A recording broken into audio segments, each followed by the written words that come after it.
Oh, you saw that? Collat headshot.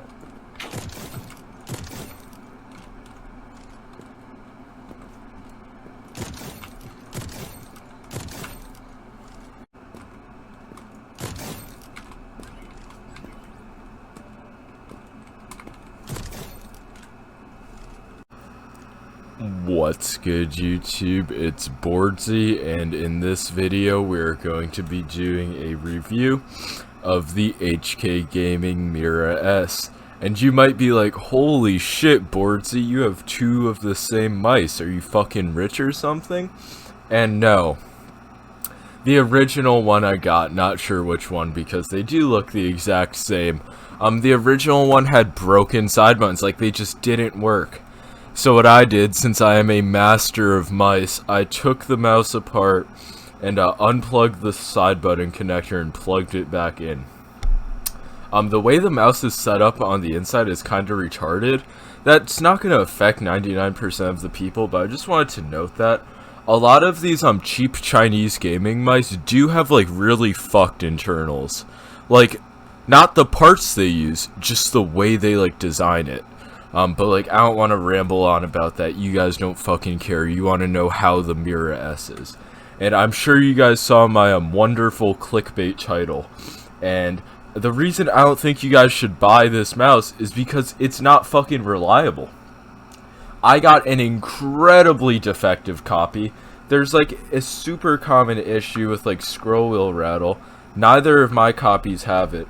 Another one of my viewers said his right mouse button like barely works. Some people have also had the side button issues with one side button, and like half of the copies are just fucking defective. And I know you can always replace it for free, or scam them like I'm gonna do. But it's just really, you don't want to do that. Just wait for a better batch. Like something like the Skull Mini had a really terrible first batch that they sent out to a lot of reviewers, and then they fixed it. I think they should have done this with the Mira S, because the mouse does feel sturdy as fuck. Techni wasn't lying. This feels like not even a honeycomb shell. I couldn't make this flex if I put like my entire strength into it. So really solid feel, but so many copies are defective that it's just a huge risk. So if you want to take it, feel free, but I don't recommend it. But yeah, now time to review the mouse. The clicks are Omron 50Ms, and they feel exactly like the G Pro Wireless's clicks. I'm pretty sure, like, yeah, like nothing has felt so similar. Oh, I actually have my G Pro Wireless here. I'm sure you can hear it. Very similar sound. But yeah, they feel the exact same, and that is a good thing. Very crispy, very easy to click.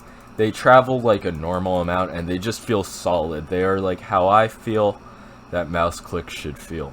The scroll wheel, very good. It's a bit thin feeling. Like, it could be a bit more girthy, but it's pretty solid. It has a little orgasm bump similar to the Hottie. And I fuck with it. Solid scroll wheel. It's got some epic RGB. The RGB does weigh about 1 gram. I checked, so if you wanna take away 1 gram from your mouse, go do that. And speaking of weight, these motherfuckers are liars. They advertise this shit as 61 grams. This shit is 66 grams. That is a noticeable difference in hand. Maybe not to like most people, but I've used a ton of mice of differentiating weights. Is that even the right word? I don't know. And 66 and 61 are a noticeable difference. So this is going to feel more like a Model O than anything. And that's just like, I don't know, I wish it was a bit lighter. I'm not complaining. It's not too heavy. It just does feel sort of heavier than it's advertised as in hand. And this G Pro Wireless feels noticeably lighter in hand. I don't know why. I asked my mom because I thought I was like delusional, because it's like there's no way it should feel lighter, but it does. My mom was like, oh, the one with the weird shit on it feels lighter, and that would be the G Pro Wireless. So yeah, the clicks are super good. The scroll wheel's perfectly fine. And that brings me to the side buttons. So assuming you get a copy that has working side buttons, they're very crispy, minimal like pre and post travel. They are a bit hard to activate, but they're so crisp. They're kind of like, imagine the G Pro Wireless's side buttons if they weren't mushy. And going back to what I was saying before, I do feel like the reason it feels so heavy is because of how sturdy it is.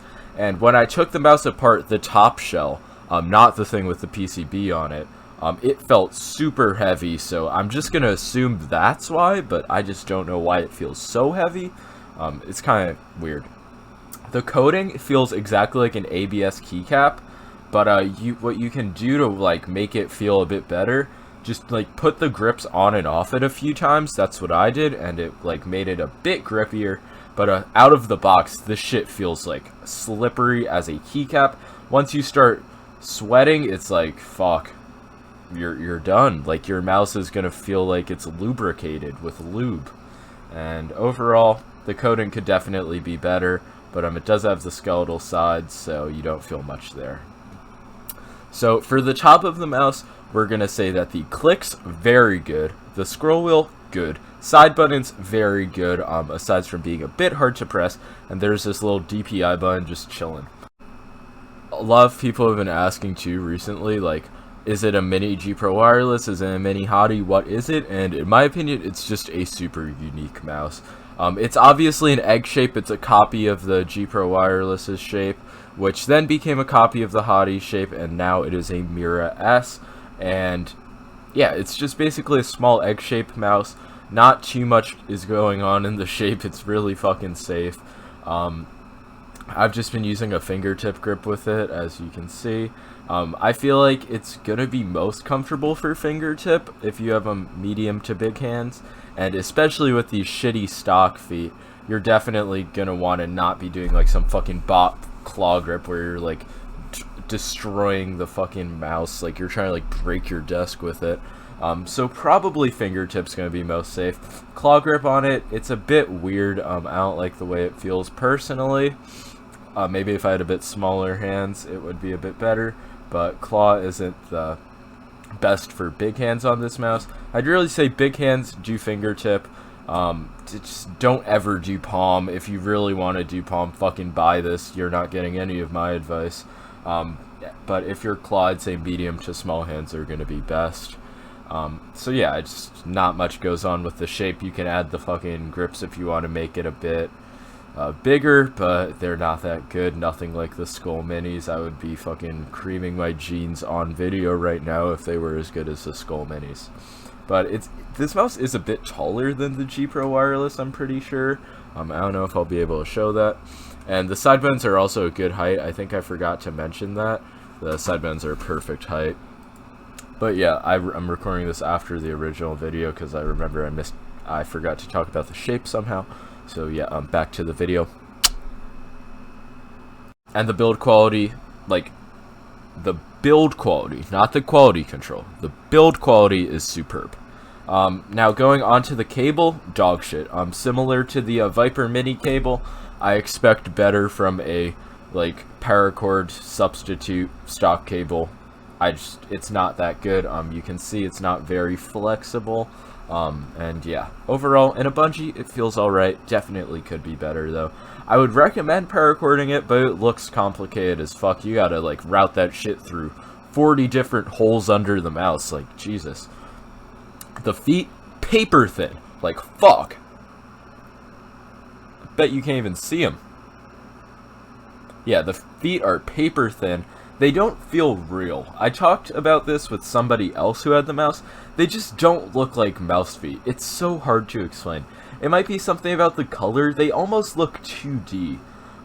It might be because they're so thin, but I know that's not really going to affect performance, but these fuckers are thin.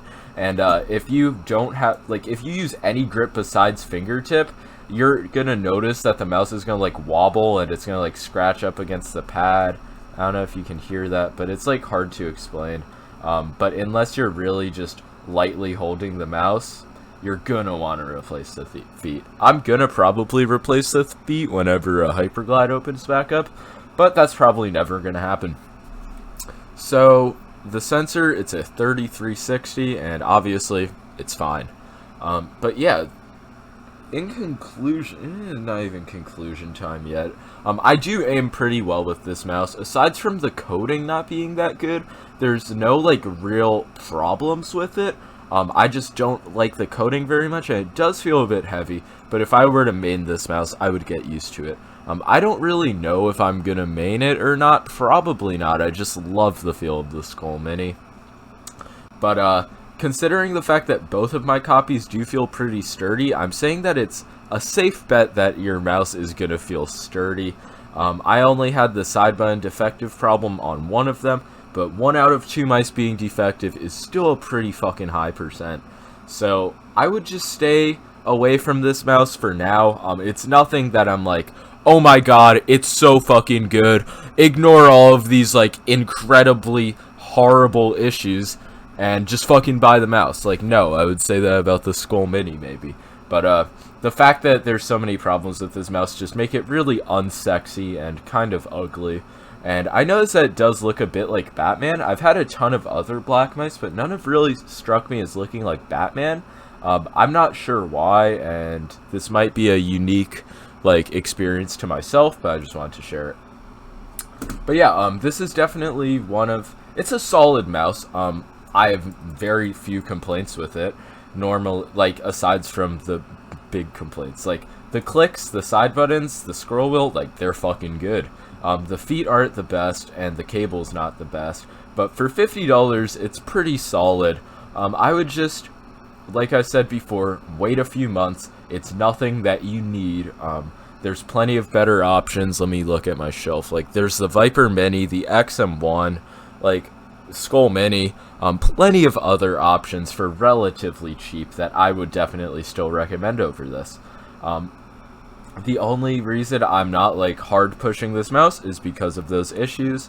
So I'll definitely do an update in a few months about how my copy's holding up, and if I think you guys should buy the new ones. So I hope this video helped you learn a bit about this mouse, and if it did, make sure to smash the like button. And overall, just stay away from this mouse. This is the best mouse that you should not buy.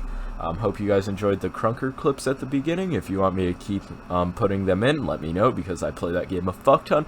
If you want me to go back to Fortnite, fuck off, but I might, just let me know. And yeah, peace out.